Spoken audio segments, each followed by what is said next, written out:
Assalamualaikum warahmatullahi wabarakatuh. Kami dari kelompok 5 akan memaparkan materi yang bertemakan tentang prinsip perkembangan sosial emosional anak. Itu untuk pemateri yang pertama yaitu ada Najmi Nur Laila, itu saya sendiri, dan pemateri yang kedua yaitu ada Praninda Cita Lestari, dan yang ketiga pemateri kita itu Raden Lembayung Putri Anggawira. Pertama yang akan disampaikan oleh Najmi Nur Laila. Yang poin A itu prinsip perkembangan. Nah, nomor 1, perkembangan merupakan proses yang tidak pernah berhenti, never ending process. Itu individu secara terus-menerus berkembang atau berubah yang dipengaruhi oleh pengalaman atau belajar sepanjang hidupnya. Nah, untuk yang selanjutnya itu semua aspek perkembangan saling mempengaruhi setiap aspek perkembangan individu, baik fisik, intelektual, emosi, sosial maupun moral, spiritual. Satu sama lain itu saling mempengaruhi. Nah, untuk selanjutnya juga ada perkembangan mengikuti pola atau arahan tertentu. Perkembangan terjadi secara teratur mengikuti pola atau arahan tertentu. Yellon dan Weinstein yaitu 1977. Pola perkembangan itu dibagi sebagai berikut. Yang pertama itu ada Capehelsdal, yaitu perkembangan itu dimulai dari kepala, itu dari kepala sampai ke ujung kaki. Artinya itu matang dulu itu adalah bagian atas kemudian ke bagian bawah dan tidak mungkin terbalik. Jadi kan kalau kita hidup itu gak mungkin kan kita kaki kita di atas, kepala kita di bawah, itu tidak mungkin terbalik. Nah, terus yang selanjutnya itu yang kedua itu struktur yang mendahului fungsi, yang berarti bahwa anggota tubuh individu akan berfungsi secara matang strukturnya itu. Perkembangan itu berdiferensiasi. Yang selanjutnya perkembangan berlangsung dari konkret ke abstrak. Yang selanjutnya perkembangan berlangsung dari egosentrisme ke perspektisme. Terus yang terakhir itu ada perkembangan berlangsung dari out control ke intra control. Untuk yang selanjutnya itu perkembangan terjadi pada tempo yang berlainan. Itu perkembangan terjadi pada tempo berlainan ini. Perkembangan fisik dan psikis mencapai kematangan kematangan terjadi pada waktu dan tempo yang berbeda. Itu ada yang cepat dan juga ada yang lambat. Terus yang selanjutnya setiap fase perkembangan mempunyai ciri khas, yaitu prinsip ini dapat dijelaskan dengan contoh.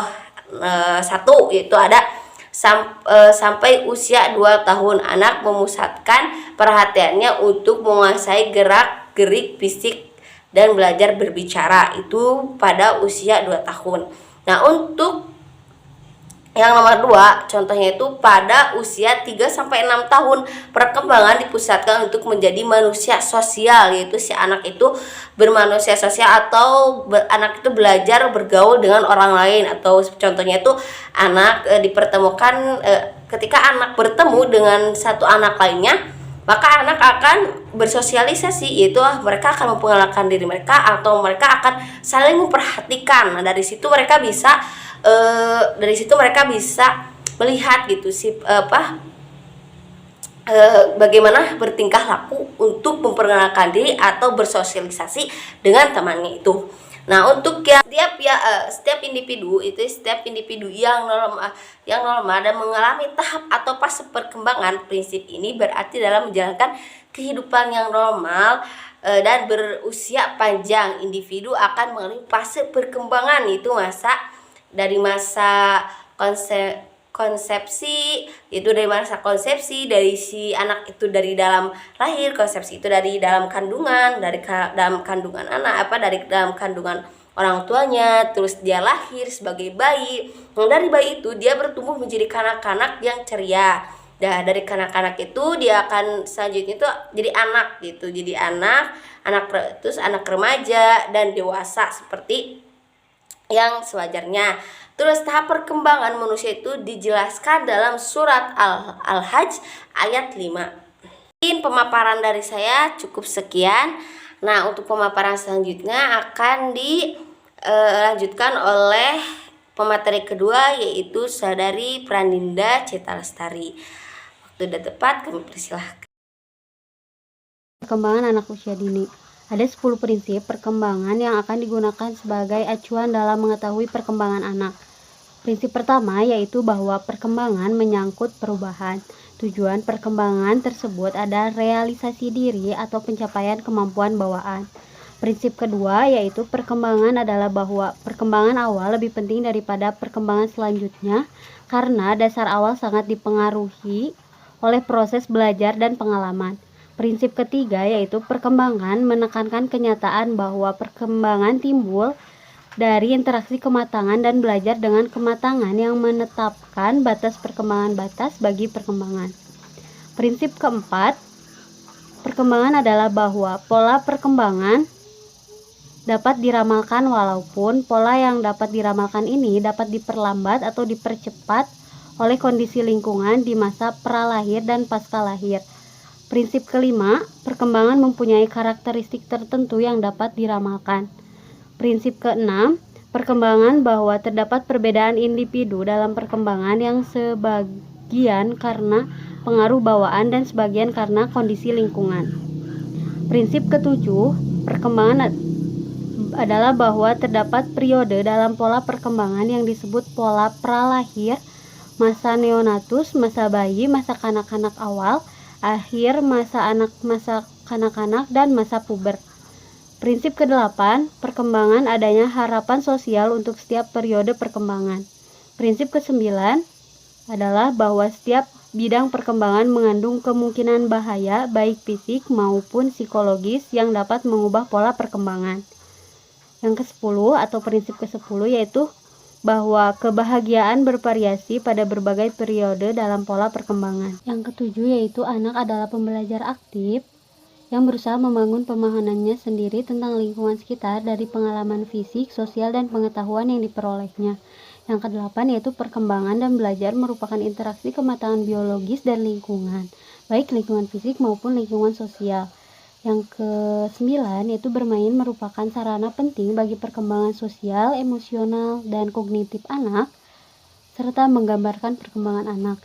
Yang ke-10 yaitu perkembangan akan mengalami percepatan bila anak berkesempatan untuk mempraktikkan berbagai keterampilan yang diperoleh dan mengalami tantangan setingkat lebih tinggi dari hal-hal yang telah dikuasainya. Yang ke-11 yaitu anak memiliki modalitas beragam, ada tipe visual, auditif, kinestetik, atau gabungan dari tipe-tipe tersebut untuk mengetahui sesuatu sehingga dapat belajar hal yang berbeda pula dalam memperhatikan hal-hal yang diketahuinya. Yang ke-12 atau terakhir yaitu kondisi terbaik anak untuk berkembang dan belajar dalam komunitas yang menghargainya, memenuhi kebutuhan fisiknya, dan aman secara fisik dan biologis. Prinsip perkembangan sosial emosional anak usia dini. Prinsip-prinsip perkembangan sosial emosional anak usia dini menurut Bradcam dan Kapel dalam buku Siti Aisyah dan kawan-kawan tahun 2007 adalah sebagai berikut. Yang pertama yaitu perkembangan aspek fisik, sosial, emosional, dan kognitif anak saling berkaitan dan saling mempengaruhi satu sama lain. Yang kedua yaitu perkembangan fisik atau motorik, emosi, sosial, bahasa, dan kognitif anak terjadi dalam satu urutan tertentu yang relatif dapat diramalkan. Yang ketiga yaitu perkembangan berlangsung dalam rentang yang bervariasi antar anak dan antar bidang pengembangan dari masing-masing fungsi. Yang keempat yaitu pengalaman awal anak memiliki pengaruh kumulatif dan tertunda terhadap perkembangan anak. Yang kelima yaitu perkembangan anak berlangsung ke arah yang makin kompleks, khusus, dan terorganisasi dan terinternalisasi. Yang keenam yaitu perkembangan dan cara belajar anak terjadi dan dipengaruhi oleh konteks sosial budaya yang majemuk. Materi ketiga yaitu Raden Lembayung Anggawirya. Waktu sudah tepat, kami persilahkan. Selanjutnya yaitu bagian D, perkembangan sosial dan emosional anak usia dini atau middle childhood. Perkembangan sosial anak-anak dapat dilihat dari tingkatan kemampuannya dalam berhubungan dengan orang lain dan menjadi anggota masyarakat sosial yang produktif. Hal ini mencangkup bagaimana seorang anak belajar untuk memiliki suatu kepercayaan terhadap perilakunya dan hubungan sosialnya. Perkembangan sosial meliputi kompetensi sosial, yaitu kemampuan untuk bermanfaat bagi lingkungan sosialnya. Selanjutnya, kemampuan sosial yaitu perilaku yang digunakan dalam situasi sosial. Kemudian, pengamatan sosial yaitu memahami pikiran-pikiran, niat, dan perilaku diri sendiri maupun orang lain. Dan yang terakhir yaitu perilaku prososial, yaitu sikap berbagi, menolong, bekerja sama, empati, menghibur, dan meyakinkan. Selanjutnya bagian E yaitu prinsip pengembangan sosial emosional secara menyeluruh atau holistik. Yang pertama yaitu perkembangan program pembelajaran secara holistik. Pendekatan holistik sangat diperlukan guru dalam mengembangkan kemampuan anak TK karena kurang atau salahnya penanganan salah satu aspek perkembangan anak akan dapat mengganggu perkembangan kemampuan anak. Misalnya kemampuan sosial emosionalnya. Literasi untuk hal ini telah dituliskan oleh Julotio tahun 2000.